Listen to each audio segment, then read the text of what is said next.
Se oye un rumor de oleaje, la luz es tenue y casi fría.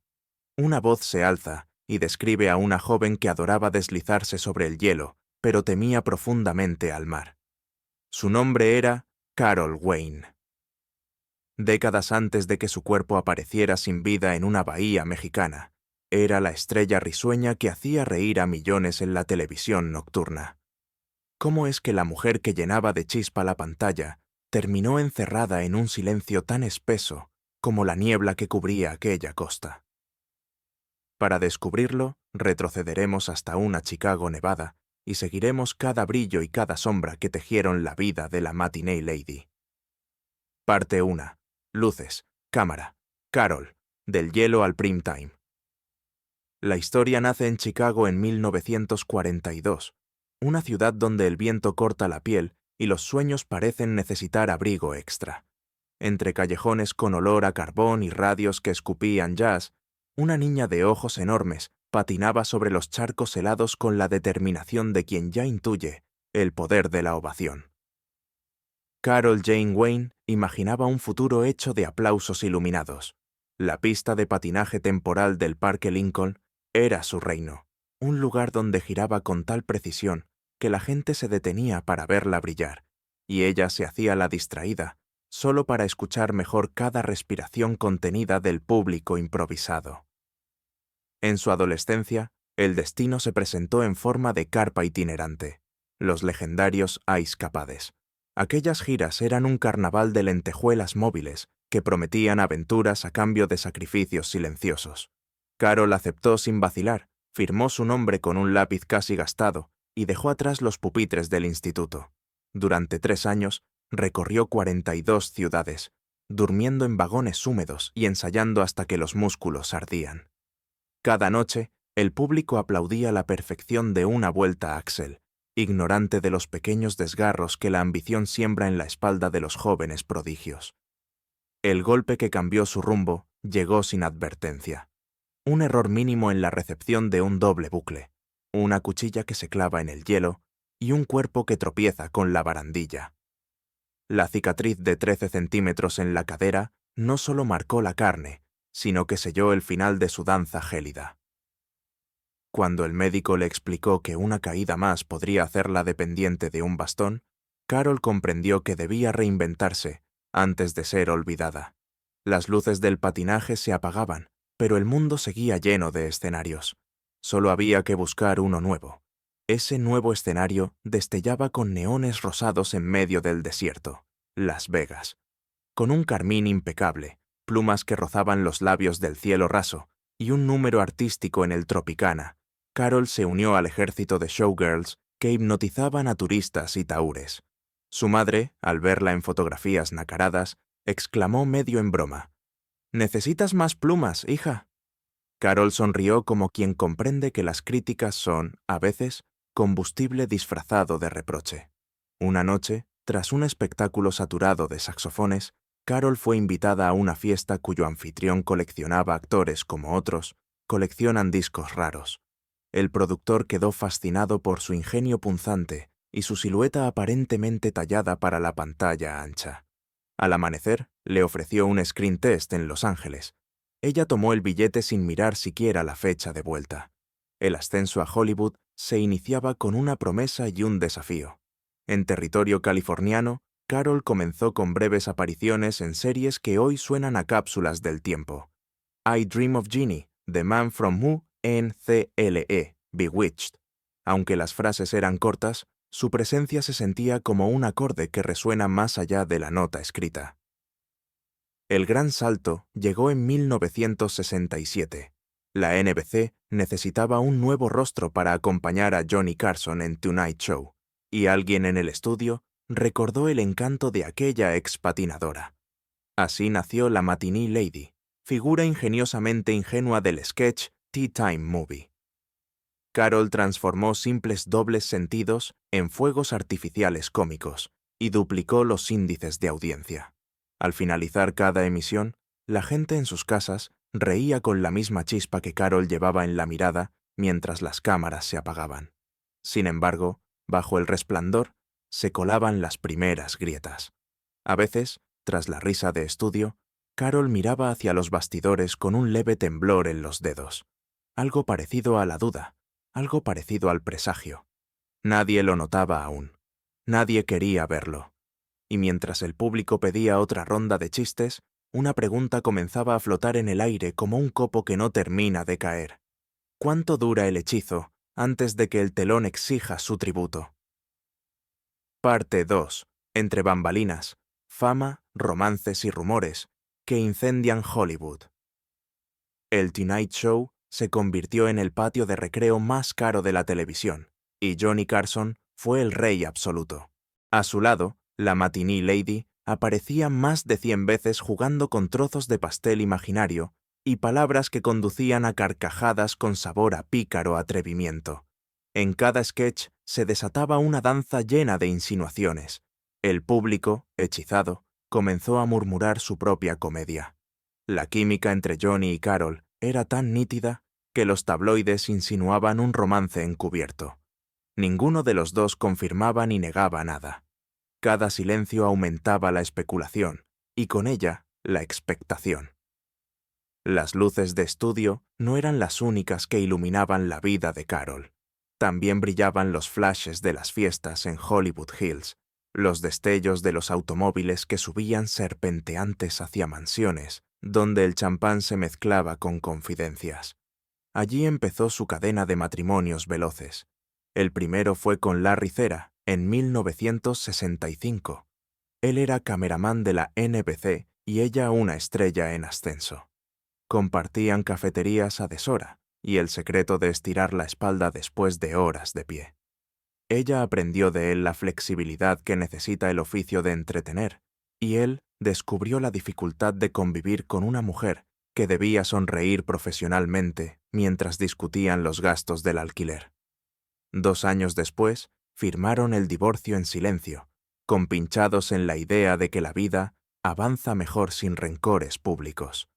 El segundo matrimonio llegó en 1969, cuando Carol se cruzó con Barry Feinstein, fotógrafo del rock que había capturado la mirada de Bob Dylan.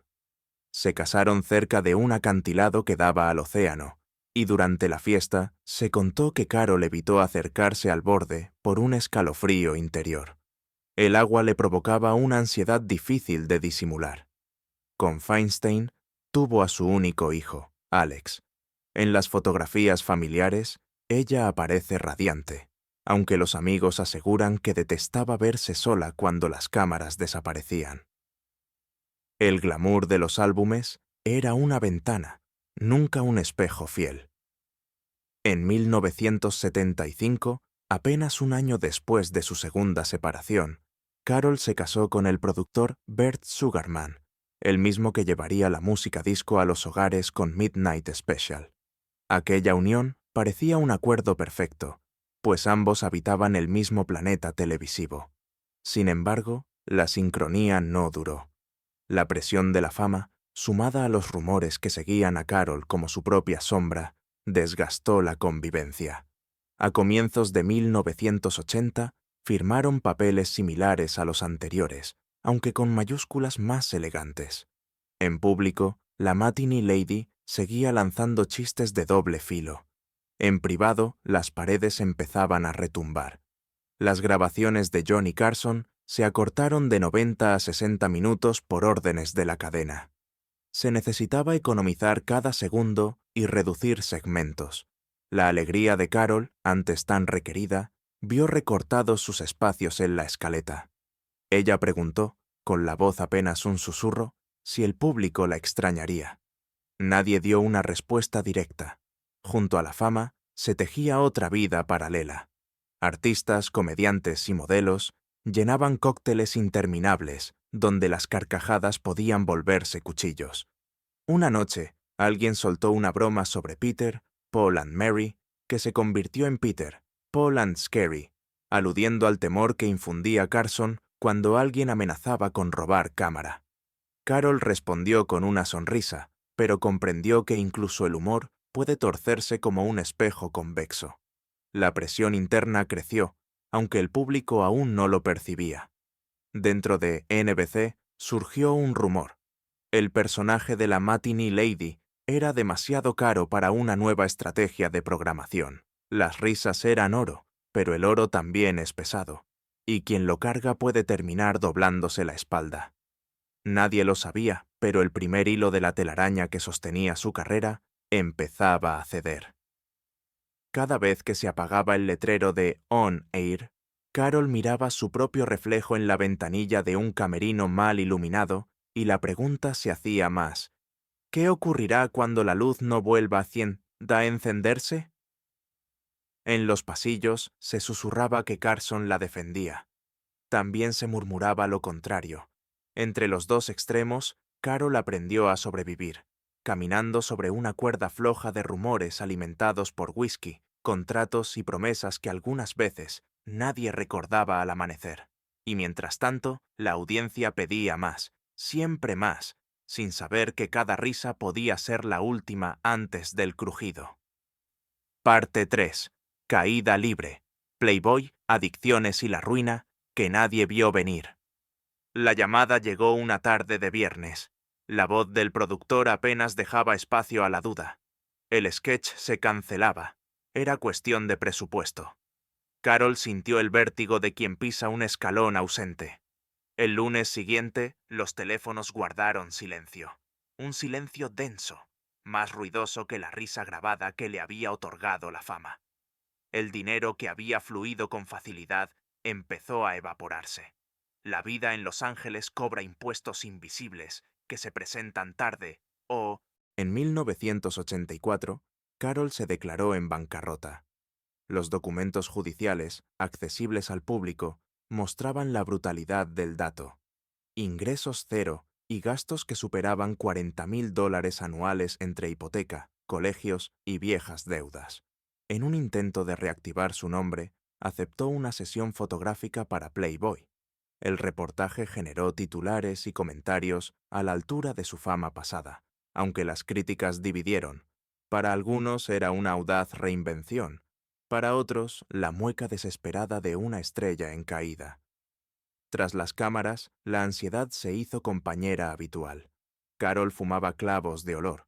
Algunos amigos, en confidencia, revelaron que había algo más duro que corría por su sangre en noches donde la soledad se volvía insoportable.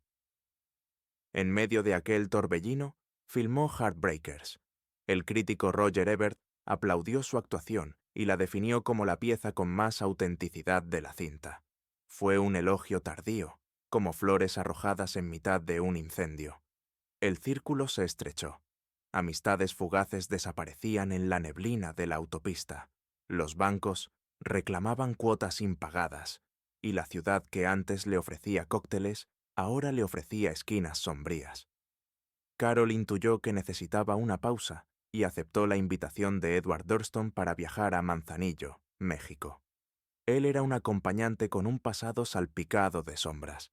Se comentaba su presencia en la muerte de Diane Linkletter en 1969, aunque la confusión con el director David Edward Durston dificultaba rastrearlo. Aún así, él aseguraba que el mar de Colima era perfecto para una desintoxicación natural y una renovación espiritual. Carol, que temía el agua, se convenció de que un cambio de escenario podía salvarla. Tal vez imaginó que mirar el océano a distancia sería suficiente. Tal vez nunca imaginó la magnitud de aquella elección. Los amigos advirtieron que no fuera, pero ella contestó que necesitaba aire nuevo, un sol diferente, el silencio de una playa donde nadie la reconociera. El vuelo a México despegó con el crepitar de una esperanza frágil. Desde el aire, la costa dibujaba filigranas azules. Ella apretó los reposabrazos y evitó mirar por la ventanilla. Los demonios no siempre se combaten huyendo, pero a veces desplazarse parece la única estrategia posible cuando las paredes ceden. El hotel elegido era modesto, alejado del bullicio turístico. Durston alquiló una habitación con vista parcial al mar. La primera noche discutieron, según testigos, a puerta entornada. Hubo golpes secos contra el mueble, una frase que quedó suspendida. No quiero volver a sentirme atada. Luego se escuchó silencio, un silencio que viaja más rápido que un grito. La madrugada siguiente, un empleado de seguridad vio a Durston salir apurado. Cambió de hotel esa misma mañana y tomó un vuelo de regreso a Los Ángeles con su equipaje intacto. Nadie lo detuvo. Nadie le hizo preguntas. El cuerpo de Carol aún no había aparecido. 3 días después, el 13 de enero de 1985, un pescador divisó algo flotando en la bahía de Santiago.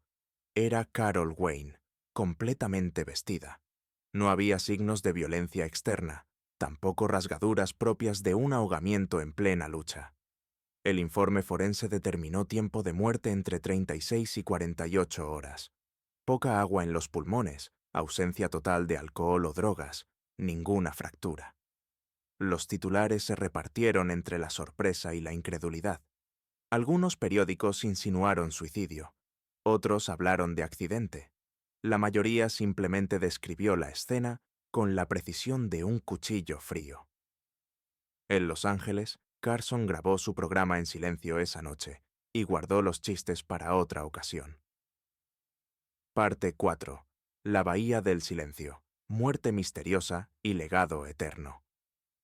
La investigación se abrió oficialmente el 14 de enero. Ed Durston declaró por teléfono. Aseguró que Carol decidió dar un paseo nocturno junto al mar y que él la esperó inútilmente. Cuando los oficiales se interesaron en su versión, ya volvía a cruzar la frontera.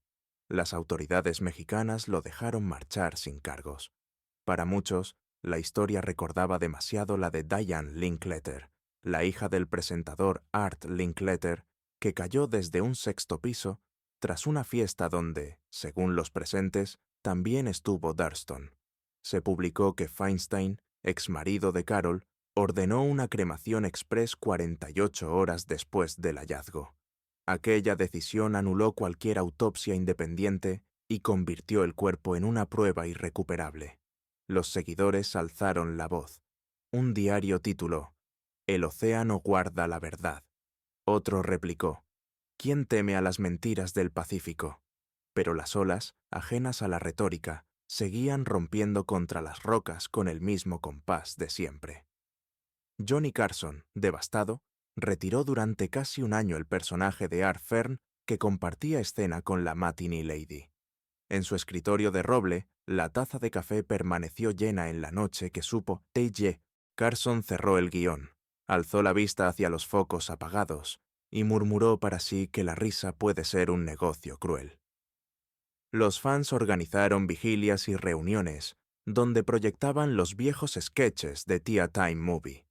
Algunos lloraban al ver a la joven que jugaba con pastelitos imaginarios. Otros reían porque la comedia de Carol conseguía saltar el tiempo y rescatar la ligereza de la infancia. Pero en cada carcajada se colaba una punzada amarga. La pregunta que cerraba cada proyección caía como martillo sobre la mesa. ¿Esto fue un accidente? Expertos forenses invitados por programas de investigación subrayaron que un cuerpo ahogado con ropa pesada suele mostrar desgarros, contusiones o fracturas provocadas por la lucha instintiva. El de Carol no tenía tales señales. Un especialista levantó la vista y dijo que, más que un caso resuelto, aquello parecía un borrador lleno de tachaduras. La distancia entre el bar donde discutió con Durston y la playa donde apareció el cadáver era de 700 metros. Un documental posterior mostró un mapa animado que seguía el posible trayecto nocturno. ¿Cómo llegó Carol, que temía al agua, a un punto exacto donde el oleaje se embravece tras la medianoche? ¿Por qué nadie en las habitaciones cercanas escuchó un chapoteo, un grito, una súplica? El veredicto oficial quedó asentado como accidente por inmersión. Fue un sello administrativo que no silenció a nadie. El público, que había reído con ella durante 17 años, ahora debatía sobre la sospecha. Algunos argumentaban que la industria siempre mira hacia otro lado cuando la verdad resulta costosa. Otros sostenían que los fantasmas modernos exigen historias con final claro y que la incertidumbre es, quizá, demasiado antigua para los canales de noticias. Pasó el tiempo, pero Carol Wayne no se desvaneció. Las reposiciones del Tonight Show viajaron por satélites nuevos y resistieron conversiones digitales. Las anécdotas sobre su precisión cómica se convirtieron en lecciones para humoristas jóvenes. Biografías de Johnny Carson dedicaron capítulos enteros a la Matinee Lady, recordando cómo su entrada hacía subir las gráficas de audiencia y cómo, tras su muerte, Carson sostuvo un silencio similar al de un faro apagado. Con el nuevo siglo llegaron movimientos que denunciaban abusos de poder en la industria. Un analista cultural trazó un paralelismo. Carol Wayne, dijo, simbolizaba la vulnerabilidad brillante que el sistema dispone como trofeo y desecha cuando deja de ser rentable. La frase se replicó en redes con imágenes de la Bahía de Santiago, filtradas en colores fríos. Cada 12 de enero, algunos foros especializados comparten una cronología descargable, llena de enlaces a viejos recortes de prensa y documentos judiciales. Entre ellos figura la declaración de bancarrota con su estremecedor ingreso cero. También la carta que Carol envió a una amiga 2 meses antes de morir, donde confesaba sentirse una nota al pie en la historia que yo misma escribí. La leyenda continúa sin epílogo definitivo, tal vez porque, como dijo un crítico, el misterio es el único escenario donde los ídolos jamás envejecen. Cuando cae la noche en la bahía de Santiago, el océano sigue moviéndose con su cadencia implacable. No trae respuestas, solo repite la pregunta: ¿quién se beneficia de que Carol calle para siempre? Las olas se alejan y regresa el murmullo de un teatro imaginario. Hoy hemos seguido el ascenso vertiginoso de una patinadora convertida en reina de la comedia. Hemos rozado el resplandor que ilumina los estudios y sentido el filo de esa misma luz cuando corta sin compasión. Carol Wayne vivió y murió en un guión lleno de puntos suspensivos, testimonio de que la fama acaricia y devora con la misma mano. Si su risa aún resuena, es porque la verdad persiste, dispuesta a emerger cuando menos se espere. Gracias por permanecer hasta este instante.